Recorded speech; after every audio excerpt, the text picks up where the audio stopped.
at a very high level, it's like, I want to be able to send my kids to school inexpensively in a private vehicle. This is like a luxury thing that everybody's going to be able to have for at equilibrium, less than the cost of owning their own vehicle that they're then having to drive with their kids in it to get them to school.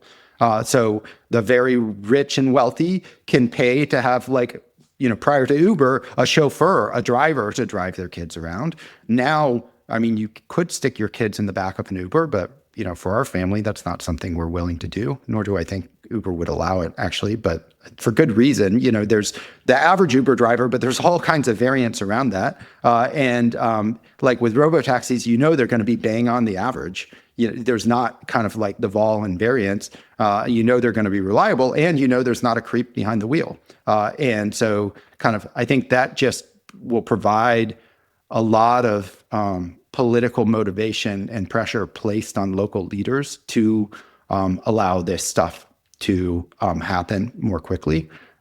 So even if it's kind of like a state by state, I think there will be reasons for states to compete against each other, to kind of let their populace move around in this way. And also, if you look at the miles driven by drivetrain, selling in electric vehicles is all well and good, but actually enabling robotaxi is really what tips the scales towards electrification versus internal combustion. Right now, we're selling in these giant batteries to people, including mine. My Tesla's parked out there. It's not driving around. What a waste of a battery, right? It's not taking nearly as much share from internal combustion as it could. So a robotaxi, we think, could be utilized 45% of the time, maybe 50%. So operating on average 12 hours a day. That's higher than Elon thinks they're going to go, but I think we have good evidence base for how the network could operate in that way. And versus like personal vehicles are 4% to 5% utilized. 95% of the time they're parked. So if kind of like the inexpensive transportation service like drives battery utilization, what does it take from? It means people leave their internal combustion engine cars in the garage. What does that mean? Well, during COVID, LA, the skies were a lot nicer because everybody was staying inside, nobody was driving around, right? The local pollution issue of internal combustion is actually a meaningful political driver here. If you can selectively shift people into robotaxis, kids are smarter. Like literally, like pollution makes you dumber. If you like, one of the reasons to ride in a Tesla is because you have a good filter in the vehicle, so you're not like inhaling the exhaust fumes from the car in front of you. Well, let's eliminate the exhaust fumes entirely. That's what robotaxi will enable, and that will also give kind of political incentive for local leaders to enable and facilitate people to ride around in electric vehicles rather than driving internal combustion that they've already paid for, so they otherwise would fight tooth and claw from being taken from them. Well, provide them with a solution that's economical and actually more convenient for those people, and they'll take that solution. And then the other thing I'd say is that people, there's this argument that it's like, oh, this is terrible because everybody's going to ride around in cars. There'll be more car use. And I agree, like you're going to end up with more traffic. And over time, roads will become a lot more pedestrian and biking friendly if the roads are populated with robotaxis. Like I don't bike around town, not because I don't like to bike, it's because I don't like to get killed. And, the odds of me getting killed by a human driver are, I guarantee you, much higher even today than the odds of me getting killed by a Waymo. Right. And so kind of making a bike and pedestrian friendly community, I think every local leader wants to do that. Well, the way you do that is you take the insane humans out from behind the wheel, and you basically create more robotaxis on the road that make traffic worse transparently, because me sending my kids to school also means I'm going to send them to the movies when previously I'd be like, sorry, you can't go. There's going to be a lot of induced demand. Like I'll be happy to go across town because I know I'm going to be sitting in the back of a car instead of driving myself, and so that will net kind of like slow down road transport to some degree. And even the insane human drivers won't be able to get around as quickly. So they'll be less likely to run over bicyclists. And they will selectively prefer robotaxi because it'll be so much more painful to drive in all that traffic. You'd rather have somebody drive them yourself. So there's this way in which it'll ratchet up and kind of like the way in which cities work will transform. So ultimately all for the good. So I think local leaders will and should enable it, but with lots of case by case variance, as in somebody, a state governor might see a political angle on, oh, if I make a big stink about this will elevate me into the national spotlight such that I can, spin up a pretend presidential bid. Like there's going to be kind of all of that noise, but I think you can safely say that the tailwind will be towards, hey, this technology that is like better for humans, better for the world, and like saves money out of our pocket. People are going to use it and they're going to advocate for the ability to use it. You mean this is going to take a lot longer to come to Chicago and New York than Austin?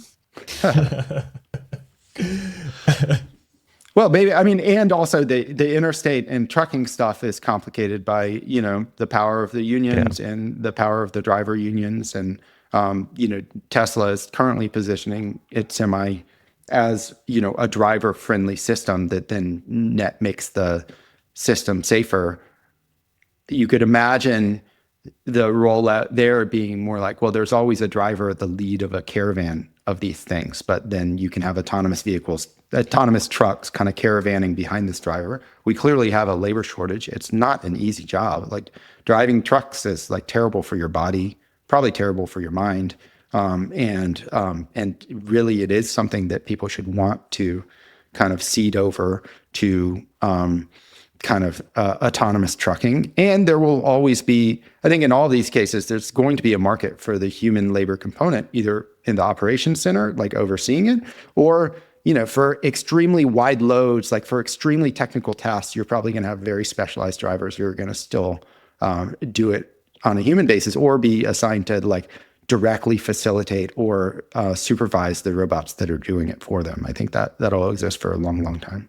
Yeah, I think one anecdotal piece here that really speaks to the forcing function of the population. They will adopt this because it just makes it easier and just life is better. It's cheaper. And this might be a weird example, but I think there's a direct correlation here. So we just had our first child 10 months ago, and my wife joined this mom's group on Facebook, like when she found out she was pregnant. So all the moms that, have a due date of May, all kind of like go through the journey of motherhood and birthing and taking care of the child. Okay. But now all the moms 10 months removed of having a child, they're like, I need to figure out how to lose weight. Cause it's very difficult to sort of like get back in shape, right? Half of them are on Ozempic.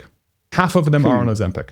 Okay. So what does that tell me? It's like, okay, people just want to get the thing. Just give me the thing that I'm looking for, right? And just get it to me easy. I want to get there. I might have to pay a price for it, but I just want the end result, right? And so when I think about this self-driving thing, is like if you're trying to go to the movies and it's cheaper and easier to get there with a self-driving car, of course you're going to do that. Of course you're going to. If it's safer to do it and it's cheaper and it's faster, of course you're going to do it, right? So I think especially if you can be on TikTok the whole time. Exactly. Sure. Exactly. Yeah. Right. There's so much evidence of this, and I think for some of the people that might be hesitant around the regulation, I think that there might be a very good case scenario for the near term. Like, let's say Elon being in the position that he's in, where there's a lot of awareness, and he's clearly somebody that wants to push forward the agenda of self-driving cars and why they're good, because he's personally invested in Tesla and he wants to see Tesla succeed. But there's also a lot of positives for that to happen. Even if that didn't exist, the fact that what I just described is a reality, and the fact that the technology is coming regardless if we like it or not, it's going to happen. It's just a question of timeline. Is it going to happen a little bit faster, a little bit slower? But it's going to come regardless, right? So, well, and from Tesla's perspective, it actually might, you don't need that many to crack that many states to actually soak up the existing supply that they have. Like they can selectively shift between vehicles coming off leaf, and they don't even have to explicitly selectively shift. But imagine you own a Model Y, a new Model Y, great car, with FST, and you own FST. Well, that's the equivalent of a modern taxi medallion once if the robotaxi network launches, right? And so if the clearing price initially is competitive with Uber, so it's $2 a mile, and you can run that, vehicle, 100,000 miles a year, that means the gross revenue to that vehicle is $200,000 a year. Now, your cost to operate it is probably 20 cents a mile, maybe inclusive of cleaning a little bit more. We don't know yet because we haven't seen it, but we've done modeling on it. We think cost to operate, like the Cybercab, is going to be around 12 cents. And then there will be a platform fee that Tesla extracts from that. We don't know exactly how they're going to approach the platform fee, but even if they took an 80% platform fee off that, which would be much higher than Uber takes, but actually potentially defensible given kind of how they're going to strategically operate here. Well, 200,000, and my cost per mile was, I called it 20 cents, so that was $20,000 in costs. So I have 180 left to attribute, and Tesla was going to take 80% on 200,000. So then I end up with $40,000 left, the net to me as the owner is kind of whatever it works to, $30,000 or something. Okay, $30,000 per year in income off the vehicle. Okay, that vehicle is not worth the piddly, $35,000 or $40,000 you paid for it. If it's yielding $30,000 in cash or in income per year, right? It's worth some multiple of the income it can generate.